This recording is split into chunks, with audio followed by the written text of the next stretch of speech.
आणखी एक महत्त्वाची बातमी बघूयात। पुण्यातील रेव पार्टी यावरती पोलिसांनी जी काही छापेमारी केली। पुण्यातील उच्चभ्रू अशा खराडी भागामध्ये ही रेव पार्टी सुरू होती। या पार्टीमध्ये मोठ्या प्रमाणात अंमली पदार्थ, दारू आणि हुक्क्याचं सेवन सुरू होतं। खराडी भागातील हॉटेलमधल्या एका रूममध्ये ही रेव पार्टी सुरू होती।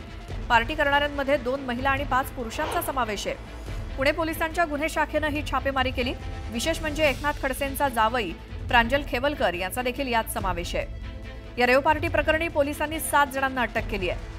पार्टीसाठी हॉटेलचं बुकिंग खडसेंचा जावई प्रांजल खेवलकरच्या नावे करण्यात आलं होतं।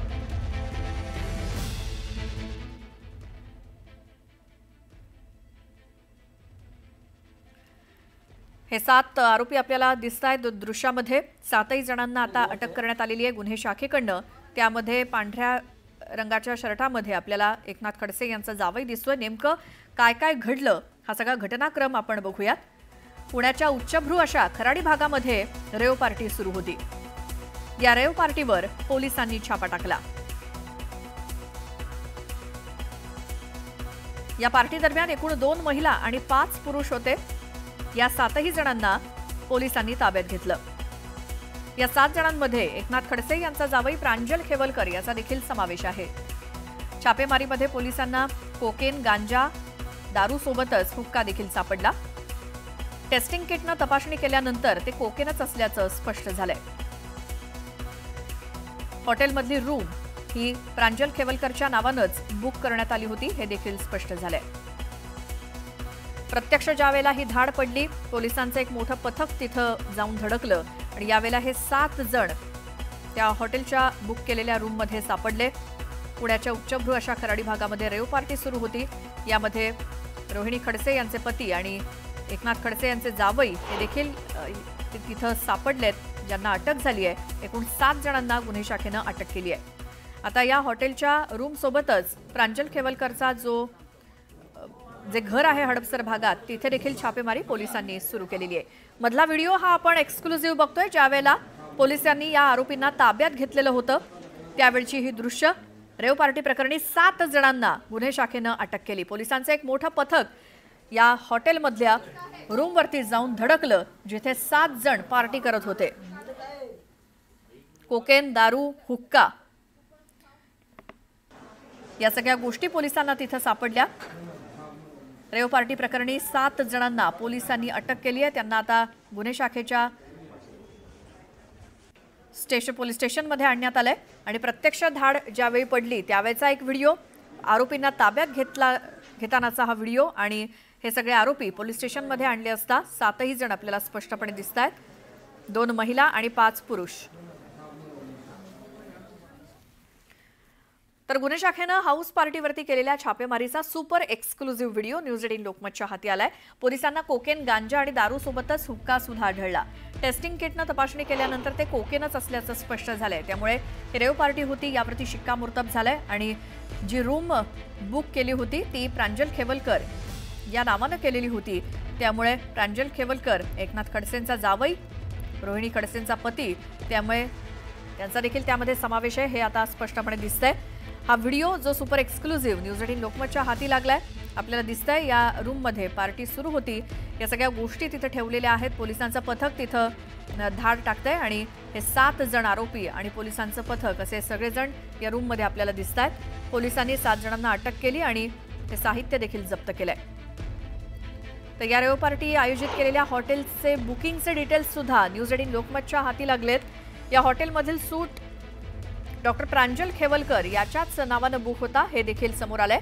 याचे हे डिटेल्स, कागदपत्र समोर आली आहेत। रूम नंबर तिथे दिसतोय आणि केलेलं पेमेंट आणि नाव कोणाचं, तर प्रांजल खेवलकर म्हणजेच एकनाथ खडसेंचा जावई।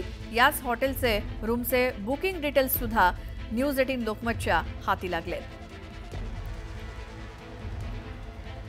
तर खडसेंचा जावई प्रांजल खेवलकर याच्या घरावर सुद्धा पुणे पोलिसांनी छापा मारलाय। हडपसर या भागामध्ये प्रांजल खेवलकरचं घर आहे। तिथे टाकलेल्या छाप्यात लॅपटॉप आणि हार्ड डिस्क पोलिसांनी जप्त केली आहे। हडपसर इथल्या प्रांजलच्या घरावरती पोलिसांनी छापा टाकला। हॉटेलमध्ये या सगळ्या गोष्टी आढळल्यानंतर पुणे पोलिसांनी त्याच्या घरावर सुद्धा छापा टाकलाय आणि तिथला लॅपटॉप आणि हार्ड डिस्क पोलिसांनी जप्त केली आहे।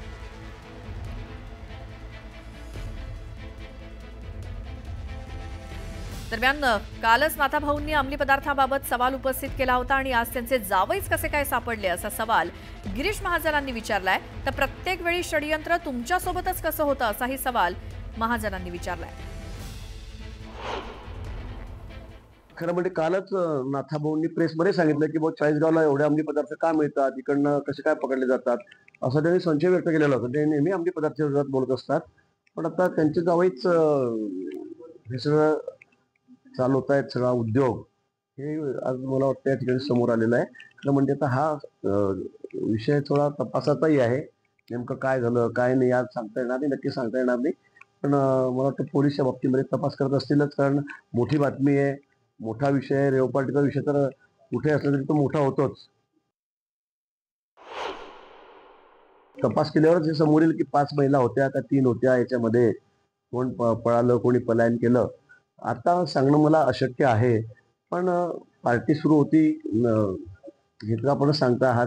आणि असे सगळे अनावश्यक पदार्थ म्हणजे तिथे सगळे अंमली पदार्थ असतील, हुक्क्याचा बार लावलेला होता, दारूच्या बाटल्या सापडलेल्या आहेत, अजून काही गोष्टी त्या ठिकाणी सापडलेल्या आहेत. मला वाटतं की तपासाचा हा भाग आहे. तपासात जे काय मग त्यांनी यांना अलर्ट करायचं होतं ना जावई बापूंना. त्यांनी त्यांना सांगायचं होतं की बाबा थोडंसं असं सांभाळा, असं काय असं होण्याची शक्यता आहे. मला वाटतं या गोष्टीला कुठे अर्थ नाहीये. जे झालंय ते आपण मान्य केलं पाहिजे आणि ठीक आहे, तपासाचा भाग आहे हा. कोणी चूक केली असेल तर तिच्या गळ्यात पडेल. मला असं वाटतं की नेहमी असंच बोलणं की काही झालं की यांनी केलं, काही झालं की त्यांनी केलं, काही झालं की हे षडयंत्र आहे. मला वाटतं प्रत्येक वेळेला असं षडयंत्र आपल्याशी कसं काय होतंय, असं नाहीये. आणि म्हणून मला वाटतं की काय जे असेल ते समोर येईल. त्याच्यामध्ये काय काय त्या ठिकाणी काय काय जप्त केलंय, काय नाही, मग कोणी आयोजन केलंय, काय हे. आजकाल तर यंत्रणा सगळी इतकी सतर्क असते, म्हणजे इतकं अपडेट झालं की फोन नुसता घेतला तर त्यातून आपल्याला कळतं कोण कोणाशी बोलत. 7-8 लोकांचे जर फोन जर तपासले तर कोणी कोणाला निरोप दिला, कोणी कोणाला बोलवलं, हे सगळं त्यात कळेल ना. आपण असं आधीच कोणावर तरी आक्षेप घ्यायचा, जसं की जावयांना कडेवर घेतलं आणि त्यांना कुठेतरी नेऊन ठेवलं की ते असं कसं काय कोणी म्हणू शकतो. त्यांच्या शब्दात कुभांड रचलं जाते, कुभांड रचलं जात आहे त्यांच्या शब्दात. आता तुम्हीच बघा काय कुभांड आहे काय. तर मला तर काही माहिती, कारण मी बोललो तर कोणाला त्यांना अजून असं वाटेल की बाबा एक मुद्दाम चाललंय की काय. पण आता जावायला कसं ते काही लहान मुलं नाही ना की त्याला उचलून घेऊन गेलं रात्री 3 वाजता 4 वाजता. तर याबाबत काही वेळापूर्वी आम्ही एकनाथ खडसेंची सुद्धा फोनवरून प्रतिक्रिया जाणून घेतली. ते काय म्हणाले ते ऐकूयात. खडसे साहेब, खेवलकर यांनीच एक रेव पार्टी पुण्यामध्ये आयोजित केली होती, ते स्वतः आरोपी आहेत त्यामध्ये. तुमची पहिली प्रतिक्रिया? अजून मला तर काही पूर्णपणे माहिती नाही किंवा मला आता अजून तुमच्याकडनं हे समजते की हा प्रकार काय आहे. पण काय असतं की संभाव्य हे जे चालू आहे वातावरण, या वातावरणाच्या माध्यमातून असं काही घडू शकतं, अडकवू शकतं, हे मला वाटतच होतं की हे सगळे प्रकरण पाहता असं अडकवण्याचा प्रयत्न होऊ शकतो. म्हणजे खडसे साहेब, तुम्हाला असं म्हणायचंय की तुम्ही सध्या जे काही आरोप केलेले आहेत त्याच्यामुळे अडकवलं जातंय तुमच्या जावयाला? हे शक्यता नाकारता येत नाही, पण जे काही होईल त्याच्या पोलिसांनी नीट चौकशी केल्यापेक्षा ही चौकशी स्थानिक पोलीस नाही करणार आणि दबावाखाली असणारे पोलीस असतील. सत्यता आलंच पाहिजे, असेल त्याला गुन्हा शिक्षा झाली पाहिजे. या बाजूचा मी असो, तो जावई असो का कोणी असो. कारण असं कळतंय की खेवलकरांनीच ही पार्टी आयोजित केलेली होती. हे तर तुम्हाला कळतं, पण मला कळालं नाही अजून. मला कळाल्यानंतर मी तो असं आहे की मी स्पष्ट बोलणार आहे, त्यामुळे मी काही कुणाला वाचवणारा किंवा बाजू धरणारा माणूस नाहीये. बर, खडसे साहेब, आमचे प्रतिनिधी आहेत वैभव सोनवणे, ते पण आपल्याशी बोलतायत. वैभव, ठीक आहे. आता मला खडसे साहेब, ज्या पद्धतीनं ही पार्टी आयोजित केली गेलेली होती, पोलिसांच्या रेडमध्ये काही अंमली पदार्थ सुद्धा तिथं मिळून आलेले आहेत आणि आपल्या कन्या ज्या आहेत, ज्या राष्ट्रवादी शरद पवार पक्षाच्या प्रदेशाध्यक्ष आहेत महिला, त्यांचे पती आहेत डॉक्टर प्रांजल ते तिथं आढळून आलेले आहेत. पोलिसांनी त्यांना सुद्धा अटक केली आहे. या संदर्भामध्ये तुम्हाला काही कल्पना देण्यात आलेली आहे का? आता तुम्हाला तुमच्याकडनं पहिल्यांदा मला कळवलं असं काही घडलंय, मी माहिती घेईल.